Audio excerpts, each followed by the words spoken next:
Hey everyone, welcome back to 996 Style. Wasn't expecting another first round pick from Utah. The first trade in Utah history. Can you believe it? We've made so much history in just one night. Utah trades picks 38, 71 in this year's draft and a second round pick in next year's draft for draft pick number 24 from the Colorado Avalanche. That's expensive, quite a bit. Honestly, yes, that's an overpay. But as I always said, with all these draft picks, and you only have a 50 contract limit, you either have to package draft picks to trade up, trade draft picks in trades. So yes, a bit expensive, but if Bill Armstrong and scouting staff really wanted this guy, then it's worth it for them. I'm sure they don't even worry. They're not even going to be kept up at night about, pick number 71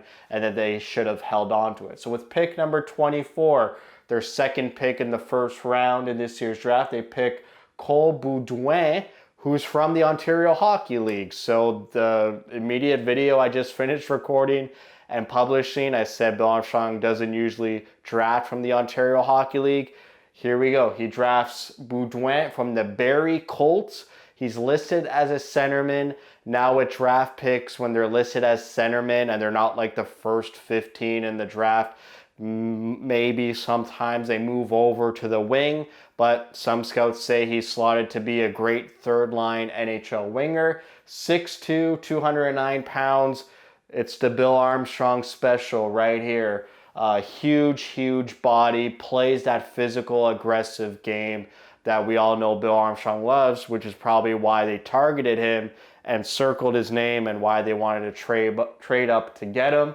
This past season, he had 62 points in 67 games played. Not too bad. In the playoffs, he had 5 points in 6 games played.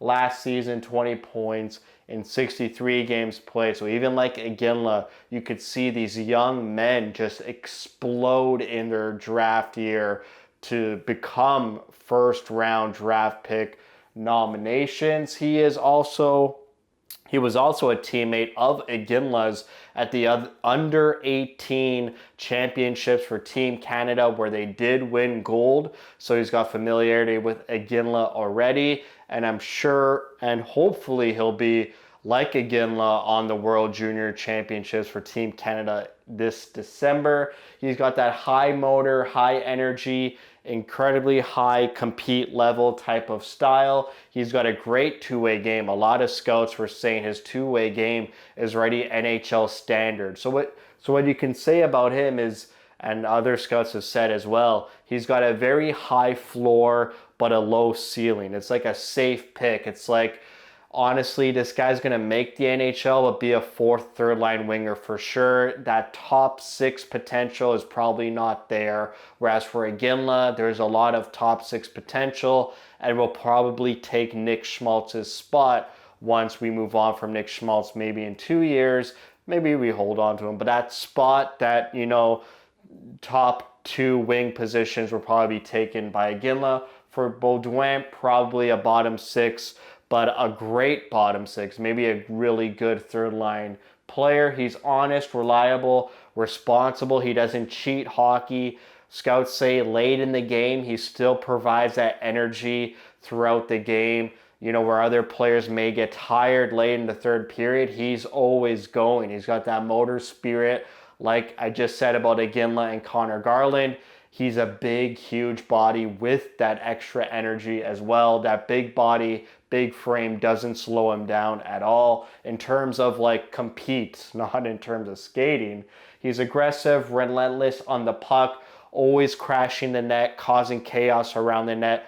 Not too much a playmaker, not a sniper. So those offensive skills will leave to Iginla. But for Beaudoin, huge compete, hard-hitting, physical first type of player is what you're getting. Never quits. Like I said, low ceiling. He lacks the speed due to his big frame, and he needs to work on skating. So hopefully Bill Armstrong and the development staff could focus on that. But again, big, huge body. Bill Armstrong loves those type of players. when he was with Arizona, Bill Armstrong would say he wants to create a cactus-like team, a prickly team for Utah. If they choose to nickname the Utah Mammoth, again, another mammoth-like player, which is why I like the nickname Mammoth. He wears the A patch for the Barrie Colts, alternate captain. You can't teach height. He's 6'2", and he's 18 years old. They're only going to grow. Iginla as well, listed as 6 feet flat. He's going to grow, maybe finish at 6'1", 6'2". Maybe Cole ends up at 6'3", 6'4". They've got a lot of room to grow. They're young kids.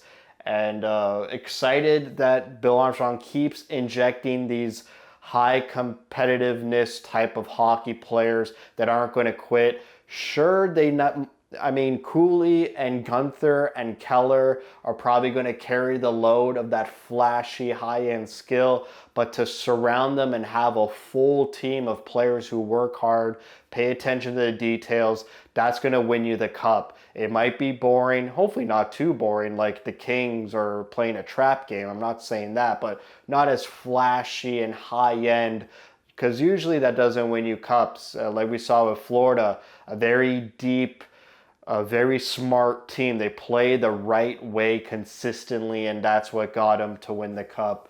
So I'm liking how he's building the team. It's hockey the right way and not hockey where you pay, a 22-year-old $11-12 million and he's all flash but has no guts and can't stand up for himself or his teammates. So I like the sort of culture Bill Armstrong has already created but continues to create and cultivate with this group of players. That's it, hopefully, for the Friday night videos. 2 first-round picks, a surprise. I felt a little left out that Utah only had 1 pick compared to teams like San Jose and Chicago. Usually, Bill Armstrong and company have multiple first-round picks, so this was a pleasant surprise that they had another first-round pick up their sleeve, and they get a big, huge monster type player. And I'll have a whole recap of rounds 2 to 7 on Sunday morning as it all gets wrapped up Saturday. So that's it for me. Thank you for watching. If you'd like what you see, spread the word. And as always, thank you for your support.